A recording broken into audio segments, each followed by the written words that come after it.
السلام عليكم ورحمه الله وبركاته. ايه الاخبار يا جماعه؟ اهلا بكم في فيديو جديد مع عمر شاهين. في فيديو النهارده هنعمل ريفيو مع بعض عن البوتاجاز المحمول. من كام يوم كده وانا ماشي شفت حاجه لفتت نظري وهي البوتاجاز المحمول، فقلت ليه ما نجيبوش مع بعض ونجربه ونعمل عنه ريفيو، خصوصا ان في ناس كتير قوي بتحتاج البوتاجاز المحمول، سواء لو كانت في خروجه وعايزه تعمل اكله سريعه، او لو بتاخدها معاه في الرحلات بتاعتها، او لو مغترب وعايز يجيب حاجه بسيطه يعمل عليها اكل بسيط. فعشان كده قررت اجيب البوتاجاز ده ونعمل عليه ريفيو مع بعض عشان نشوف هو تمام ولا فاتش. وان شاء الله هنبدا السلسله دي مع بعض ان احنا نجيب حاجات نعمل عنها ريفيو ونشوف هي تمام وتستحق الشراء ولا اي كلام ونبعد عنها خالص. فبدون بقى مقدمات كتير يلا بينا نبدا الفيديو. طيب ده كده البوتاجاز المحمول او الشعله المحموله زي ما هو معروف هنا، وهنعمل له دلوقتي ريفيو مع بعض. طبعا الشنطه اللي بيجي لك فيها هي ماركه حمو بيكا، او زي ما بيقولوا هنا كده ماركه ابو كلب، يعني الكواليتي بتاعتها مش احسن حاجه، وده لان البوتاجاز رخيص جدا. فبالتالي اول ما بتفتح الشنطه نفتحها بس من الناحيه الثانيه كده بتلاقي البوتاجاز بتاعك. طبعا بيجي معاك كتاب التعليمات اللي طبعا بنرميه، وبيجي بعد كده معاك البوتاجاز هنا كده بالمنظر ده، وبيجي معاه بعض الوصلات عشان لو انت عايز تجيب او توصله بانبوبه او باي مصدر غاز ثاني، ولكن دي احنا مش هنستخدمهم.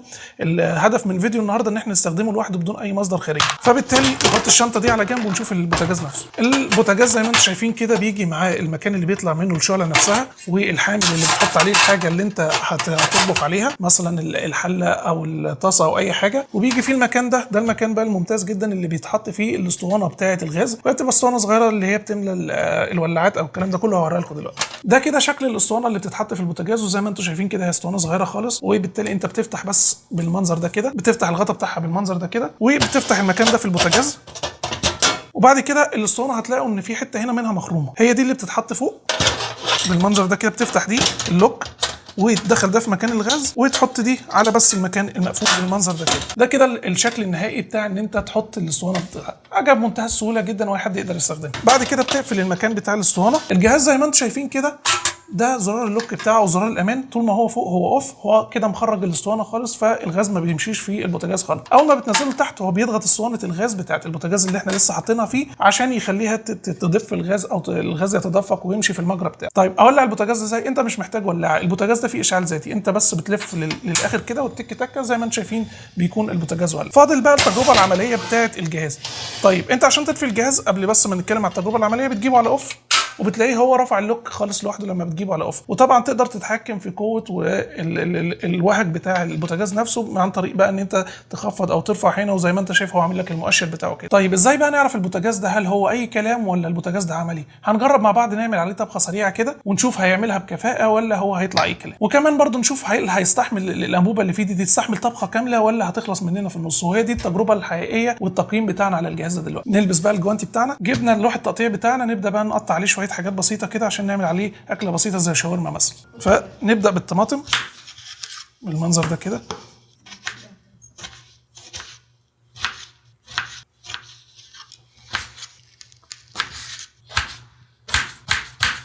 بعد كده البصل،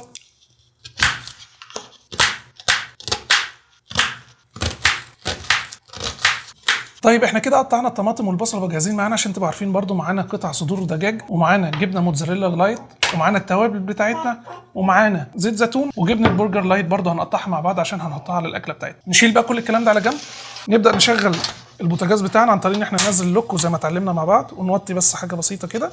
نبدا نحط عليه الطاسه بتاعتنا شويه زيت زيتون مش كتير ونسيبه يسخن. بعد كده ننزل بالبصل ونقلب شويه، نديله تشويحه بس كده بس. وبعد ما يبتدي ياخد لون بسيط كده بننزل بقى قد كده بقطع الفراخ بتاعتنا ونقلب تقليبه. بعد ما بتديها تقليبه صغيره كده بس بتجيب شويه التوابل بتاعتك، والتوابل بتاعتك بتكون ملح وفلفل اسود، طبعا ملهاش مقادير معينه، بالحب وبالبركه كده. بعد كده ممكن نحط عليها شويه بابريكا برضو بالحب. بعد كده شويه بهارات شاورما وبس، خلاص كده تديهم بقى تقليبه حلوه كده. وبعد كده تنزل بالطماطم، وممكن كمان نقطع عليهم شويه مكانك بالمنظر ده كده. ناخد شويه مكانك كده برضو بالمنظر ده كده اللي ما تقطعوش كويس، ونرجع دول على جنب تاني، ونرجع نقلب بالمنظر ده كده. ممكن يتحط عليهم شويه فلفل اخضر على حسب الرغبه بقى، وممكن تفننوا انتوا براحتكم. المهم ان احنا يعني في الاخر بنعمل الكلام ده كله عشان نجرب البوتاجاز. هنغطي بقى عليه دقيقتين كده عشان يستوي، وبعدين نرجع نكمل مع بعض.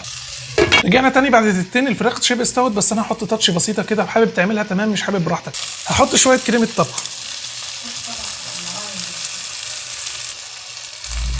كفايه كده، تديها تقليبه كده. بعد كده جبنه برجر ممكن تحطها كامله او تقطعها القطع زي ما انت عايز. بعد كده ممكن شويه موتزاريلا مع جبنه البرجر دي وتحطهم على الوش بالمنظر ده كده. تقلبتين كمان، غطي يا باشا ودقيقتين ويبقى بالهنا والشفا احلى شاورمه فراخ او اي حاجه احنا عملناها. انا مش عارف ايه او مش عارف اسميها ايه، بس هي يعني هتبقى حلوه ان شاء الله. نرك مع بعض بعد كده على الطعم ونشوف بقى هل البوتاجاز بتاعنا كمل للاخر ولسه فيه ولا لا. طيب رجعنا لكم بعد ما استوت. طبعا الريحه خطيره جدا، خدت الوقت الطبيعي بتاعها كانك عاملها على اي بوتاجاز طبيعي. ما حسيتش طبعا ان هو بوتاجاز صغير او اي حاجه، لا هي خدت الوقت الطبيعي بتاعها وسخنه جدا والبوتاجاز ما اثرش معانا. هنغرب بقى دلوقتي مع بعض الوجبه، نقيم الوجبه نفسها ونشوف كمان هل البوتاجاز كمل معانا ولا لا، ونشوف فاضل فيه قد ايه. طبعا زي ما قلت لكم اول ما هتعمل اوف بيطلع تاني اللوك بتاعه عشان يقفل لك البوتاجاز كله. طيب دلوقتي بقى نغرف مع بعض. بسم الله. المنظر طبعا باين. عايزه منها ولا اخلصها انا؟ ما علينا من البهدله اللي انا عملتها واللي انا كده كده هروقها انا غصبا واقتدارا، بس خلينا ندوق بقى مع بعض. بسم الله. مش محتاجين السكينه خالص. سخنه سخنه. مستويه وجميله وطعم الجبن باين فيها وكله زي الفل. في الفيديو بقى انا هاكل بعدين نبقى نكمل. طعمها جميل قوي. طيب وبعد ما البطل ده ادى اللي عليه، دلوقتي بقى نبدا نشوف مع بعض الاسطوانه بتاعت الغاز دي لسه فيها قد ايه. لسه كامله يعتبر، سحب منها حاجه بسيطه، فهو غالبا موفر في الغاز برده. حتى نجرب مع بعض نحطها تاني ونشوف هل هيشتغل ولا لا.